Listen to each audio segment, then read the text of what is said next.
recognizing that the past is preface, we wanted to explore the emergence of investing for good. And to that end, we've invited Terry Mollner, who is a board member of the Calvert family of socially responsible investment funds, to join us and to talk about the emergence of investing for good. Terry Mollner.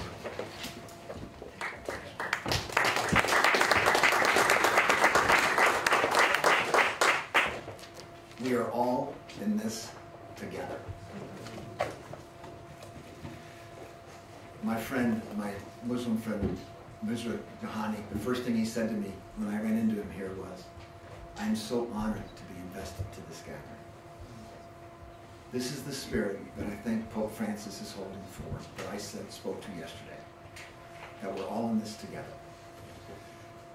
I want to point out two pieces of context, and then I want to do what I'm supposed to do, which is tell you a little bit of the history of social responsible community and impact investing. But then I had a speech, which I wrote and I prepared, which was really good. But everybody's already said it better. But I've decided that there's something I can bring that's more substantive, which I think is about the future, which I would really like to share here. Because we have an opportunity, because of the spirit and the energy and the substance in this room, to go forward in a beautiful way, all right? So I'm going to give you two pieces of context first, all right? The first one is, there are more than 6,000 languages on earth. There's far more beliefs than that in all of those languages. But there's a couple of things that we all agree on. We all agree on that none of us are born with the skill of language or self-consciousness. We all agree that we grow through stages of maturity. But here's the other thing. I think there's a general agreement that at the higher stages of maturity, we freely choose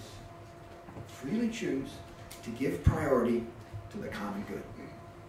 It's what's been called moral behavior in most cultures throughout most of history. Freely choose to give priority to the common good. All right? We're all in this together, and that's a generic definition of, I think, what we're all really doing. All right? Now, the second piece of context I want to create is this. When we learn a language as a 2-year-old child, we take on the assumption in language as if it is accurate. The assumption in language is that reality is a whole bunch of separate parts, because every word has to be a separate part. Floor, table, chair. The truth is, as we all know, and as the Second Vatican Council very clearly stated in the mystical body of Christ definition, the universe is one indivisible whole. Okay? And in the September Journal of Quantum Physics, quantum physicists have figured this out. And it was clearly stated that they have now concluded, what's that CERN big thing that goes around in the circle? You know, the atom split or whatever. The scientists there have concluded that time and space is a mutually agreed upon illusion that allows us to create our elaborate languages, which allows us to be self-conscious. That the universe is one indivisible whole. All right? This is very, very wonderful things, because science, whether we like it or not, tends to be a big voice for God for a lot of people today. The fact that the scientists are coming to this is really significant. So now I'm going to lead this into something else. If separate parts are not real, and that's the pattern of thinking that we all tend to use once we learn a language, then what's the pattern of thinking of oneness? The pattern of thinking of oneness is the exact opposite. Giving priority to priorities. Why? Because you can still have separate parts, priority number 1, number 2, number 3, so you still can have language present and self-consciousness present, okay? But now the priorities can be in all time and all space. So the pattern of thinking of priorities is the pattern of thinking of the oneness of nature. So elders throughout all of history, in villages, in tribes, in societies, the elders have held the container, moral container, for the village, for the tribe, for the society. And what is that moral container? Freely choosing to give priority to the common good. That's really significant, okay? So, next thing I want to do is I'm going to tell you the history. I've been involved with social responsible investment, community investment, impact investment since the 1970s. I was one of the founders of one of the first family of social responsible mutual funds, the Calvert funds, in 1982. We're now the largest family of such funds in the world. And we also ended up creating the Calvert Foundation. Social responsible investment, now I'm going to, notice what I'm going to do the rest of my speech as best as I can.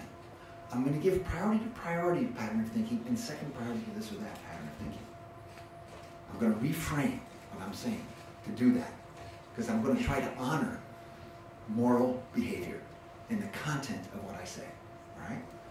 So, what were we doing with social responsible investment? Bob Swan and I, when we brought together the Institute for Community Economics, and we said, let's try to create this idea of social responsible investment. Now, you need to remember, as lots of us in this room do, in the 1970s, you were either making money or you were donating money, and there was nothing else. And when we brought forward the idea of social responsible investment, everybody said we were crazy. Okay? What were we doing? We were not confronting the issue of profit being number one. We were not taking that on. What we said is, let's have a minimum standard of moral behavior, which we called social screens. So minimum behavior, environmental behavior, relationship with labor, relationship with the community, relationship with safety.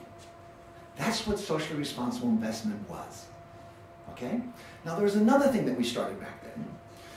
I still remember, I pulled out an 8.5 by 11, oh, first of all, let me point this out. In your folder that you have there is this piece of paper, which Ryan nicely put in there for me. This is the performance of social responsible investment with the longest running social index, which is the KLD 400 social index. This is for 22 years. You will see that the social index exactly tracked the S&P 500 for 22 years. We knew when we began that we would probably make more money by being socially responsible rather than less money. Okay? And this is just dealing with the averages. But the whole world thinks you're going to have to give up performance if you're socially responsible. The opposite is the truth. You don't end up with all kinds of problems of being sued if you're a company that is socially responsible.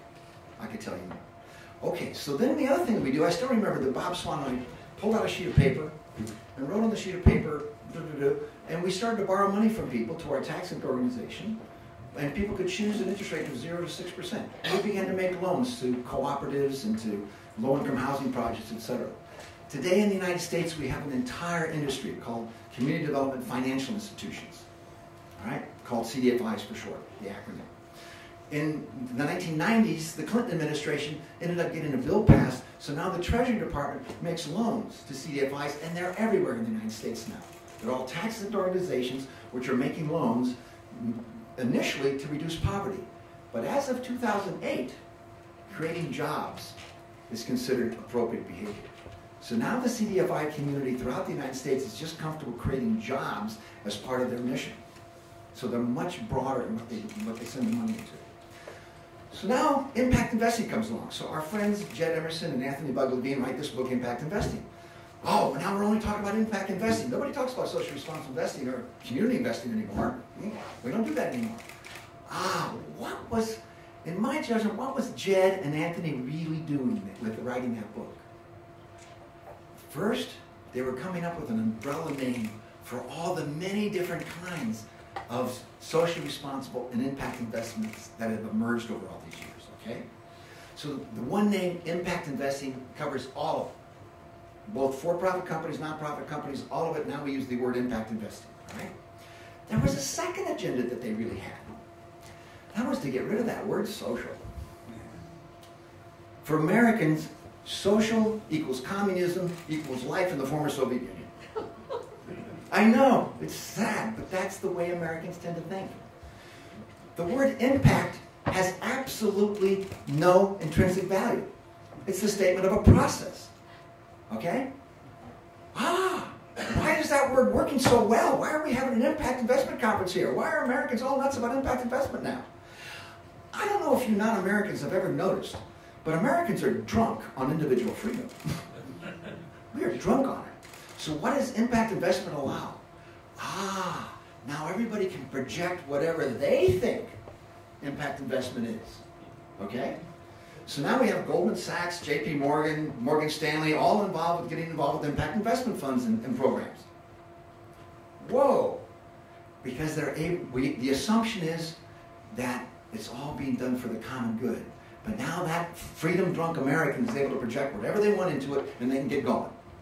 And so now impact investment is the only term we use in this generation. All right? So the Calvert Foundation decided back in 1980s, when we read about Muhammad Yunus doing his Grameen Bank thing, said, because when we started the Calvert Mutual Investment Funds, I insisted that a percentage of our capital be used to reduce poverty.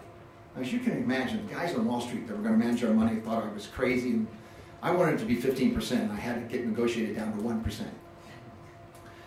But in 1988, when we read about the Grameen Bank, I went to my board and I said, it's time to do this. The board cut out $250,000 and made me chair of a committee, and I put people together from both the investment group that was managing our money on Wall Street and our team at Calvert, and we began to make loans. Well, people loved making our loans, taking our loans, and the CDFIs all loved it. To make a long story short, the whole thing grew. Now, over the last 22 years, our Calvert Foundation was mainly focused on raising money to get into these kinds of programs, microloan programs and all these programs.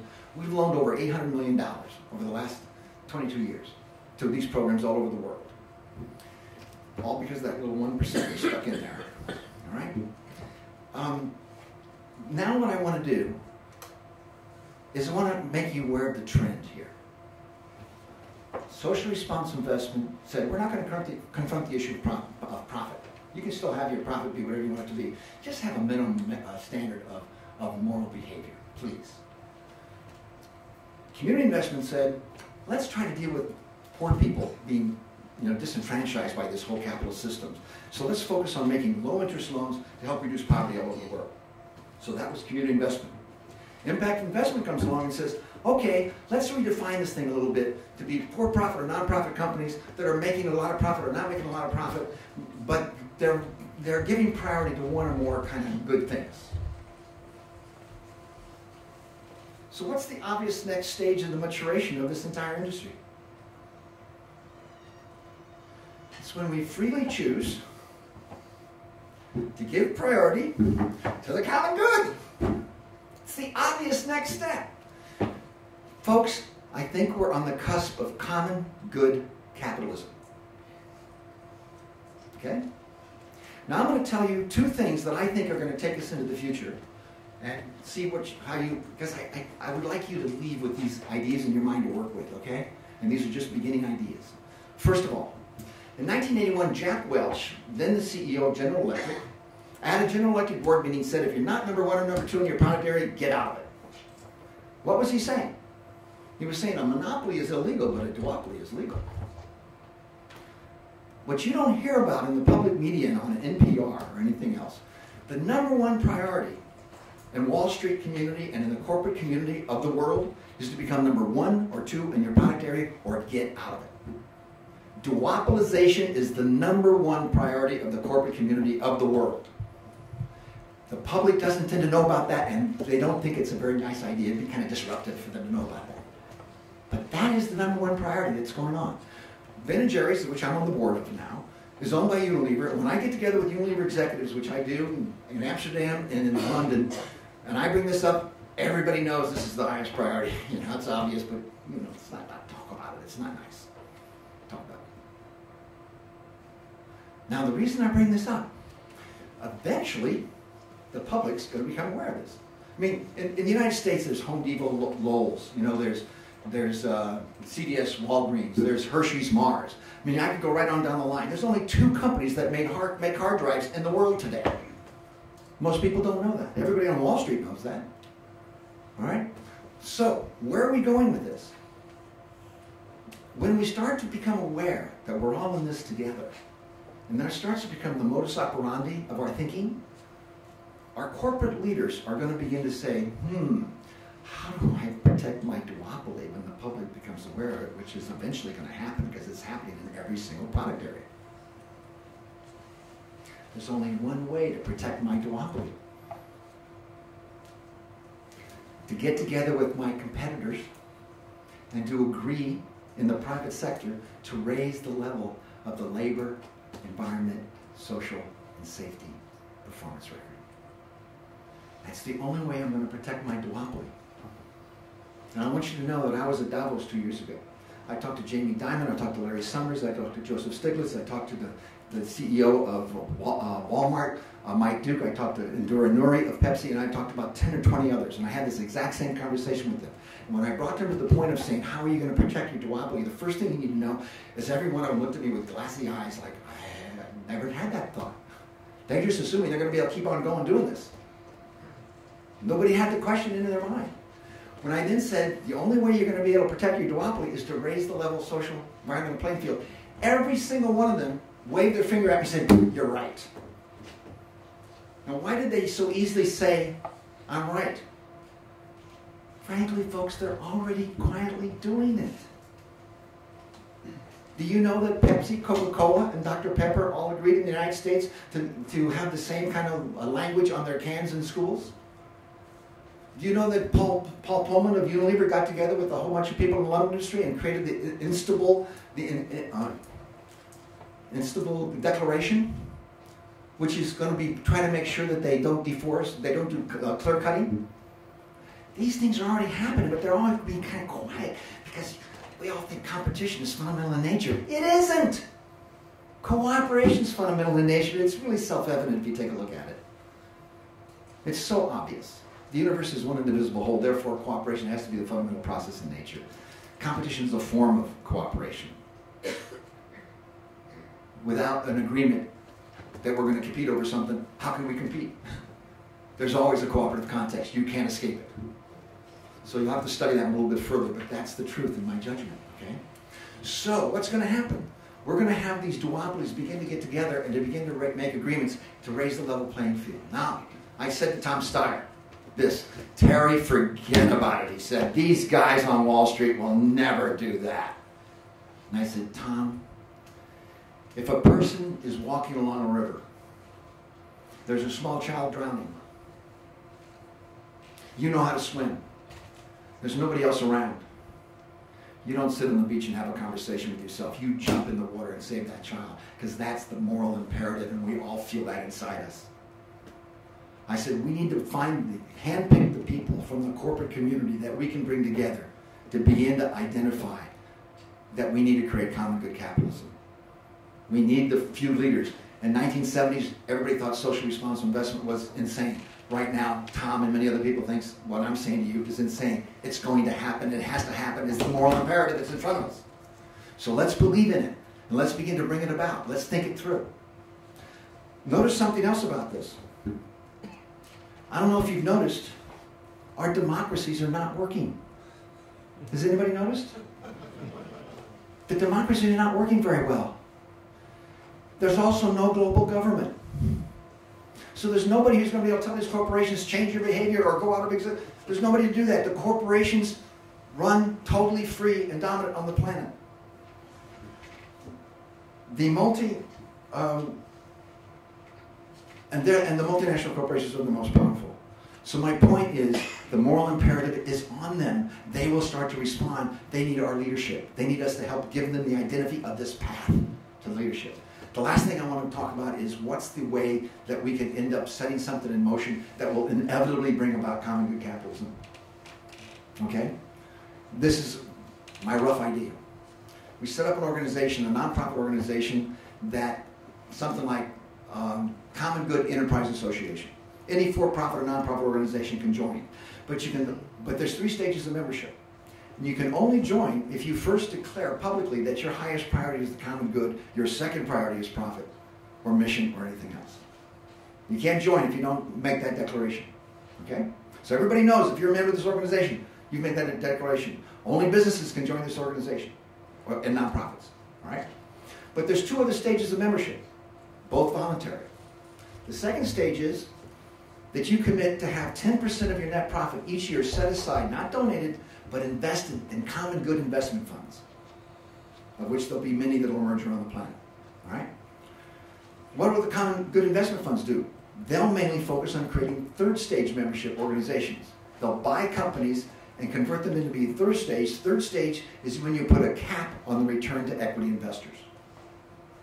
We don't care what the cap is. Just make it public. Now there'll be a common conversation about what should it be. If you're Procter & Gamble, you're the #1 consumer products company on the planet, And you used to have 1,500 products. Today you have 250, and every single one of them is number 1 or number 2 on the planet. I think your cap should be down around 15% or lower. Okay? If you're a venture fund, have it be 1,000%. We don't care. But make it public, so there'll end up being a social conversation about what is a taboo, which is a talk about the return on equity investment. Okay? Now, notice something else about this. For the first time in history, we'll have many investment banks all over the world which will have the exact same highest priority. Every corporation up to today, its highest priority is the financial interests of a few people. These organizations, these investment banking firms, will all have as their highest priority the common good of us all. All right? So guess what? Now they can join together in cooperation, pool in less than 10% of their assets, buy multinationals. Let's get a position on Wall Street. Okay? Not only that, 80% of all that money on Wall Street is pension fund money. It's not hot money. So 80% of that money is going to be very interested in investing in these common good companies, especially like Procter & Gamble, which is basically going to be able to guarantee a 12, 13, 14% return. I'm an investment planner, and that's what I want my clients to do, is have them very safe. All the investment managers say we're trying to get you 9 to 11% consistent return. So all the money on Wall Street and those retirement funds are going to gravitate toward investing in these companies. Now let's say that a company like Procter & Gamble suddenly can't, the market goes down like it did in 2008, and they can't make the return of 12% on their thing. They borrow the money from the money that they've out of the money that they've loaned to the investment banking firms. They borrow it back. They borrow it back at the same interest that they're getting paid. This is what we learned from the Mondragon cooperatives, how to have money go 2 directions at the same time. So now they'll pay it back over time, and they'll be able to give the investors the 12% return. Now we've put in place something that will work, that is a common good capitalism, that now through free market activity, everybody will gravitate to. Why? Because we can't resist maturation. When you know how to use the chopsticks right, you don't go back to using them the old way. Once you find a more mature way to do so, this is a more mature form of capitalism. It's a common good kind of capitalism. My final statement, Ryan, is this. In the Second Vatican Council, they matured the definition of the mystical body of Christ. That definition was, all human beings are members of the mystical body of Christ. At least potentially, were the words. Why? Because Christ came to bring salvation to everybody.